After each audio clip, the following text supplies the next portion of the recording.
Magandang araw po sa lahat. Ngayon, pupunta po tayo sa Satara City. Ito po ay isang syudad din na napabilang sa state of Maharashtra sa India.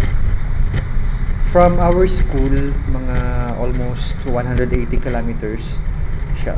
So, ayun, dito kami sa may Mumbai Satara Highway dinadaanan namin.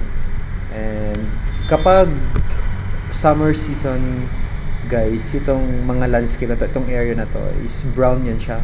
Kasi walang mga damo, walang ganyan. So halos patay lahat yan. Tumutubo lang yan kapag monsoon season na, kapag tag-ulan. So nag-start yung monsoon season last June.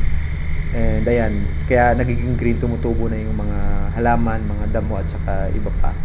Kaya yung mga pananim nila, yung mga tubo, mga patatas at saka iba pa, madadaanan mamaya. Ang lawak-lawak, malaki na. Kaya ayun. So, bakit ko dito napiling mag-aral sa India? Marami namang mga ibang magagandang mga schools sa mga karating bansa natin like sa Southeast Asia or sa Europe or sa US like that.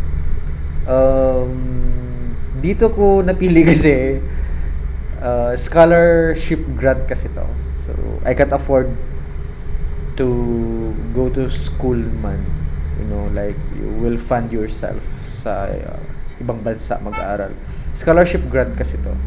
Kaya, ayun, dito ako sa India napadpad. And, wala akong pinagsisisihan na kahit konti kung bakit dito ako pumunta. As you can see, maganda yung mga landscape nila. Tingnan mo yung ganda ng lugar at least. Nakakatuwa dito sa mga expressway nila.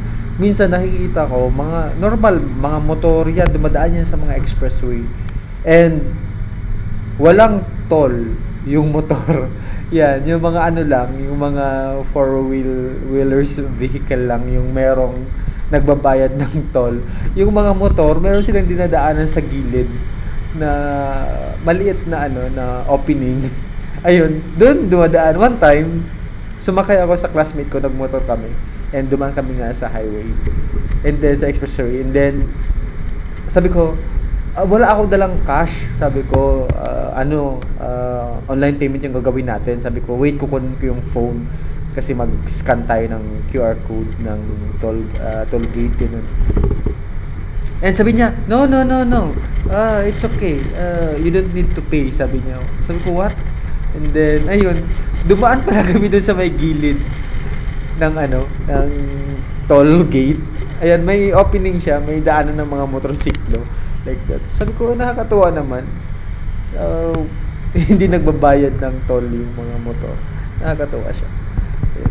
So, ang gagawin namin ngayon sa may sa Tara City, ay nakasakay kami sa may bus. Ito, nasa gilid, nakikita niyo. Yan, mag-industrial visit kami. Pupunta kami sa may isang company na nagpo-produce ng mga engines and generators like that para sa mga sasakyan, sa mga motor, sa mga ginagamit sa barko, ginagamit sa commercial industries, mga generators, ganun. Isa siyang malaking kumpanya ng India. And yung mga customers nila is mga international brands like yung Jaguar, like Land Rover, BMWs, ano pa ba yung mga ibang brand na nakita ko doon na sinusuplayan nila ng engine parts. And nakakatuwa kasi yung theories na natutunan namin sa classroom, pagdating doon nakikita namin sa production kung paano ginagawa, kung ano yung working principles ng parts na yun ng engine. And pagdating naman sa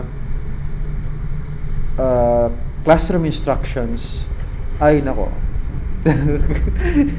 nga ako, like, Lord, saan ba to nanggagaling? Like that. And hindi ko lubos maisip na nag-aaral ako dito, na yung knowledge ko sa math is napaka-konti lang. So, part 2 for this kwento, abangan sa next video. Salamat!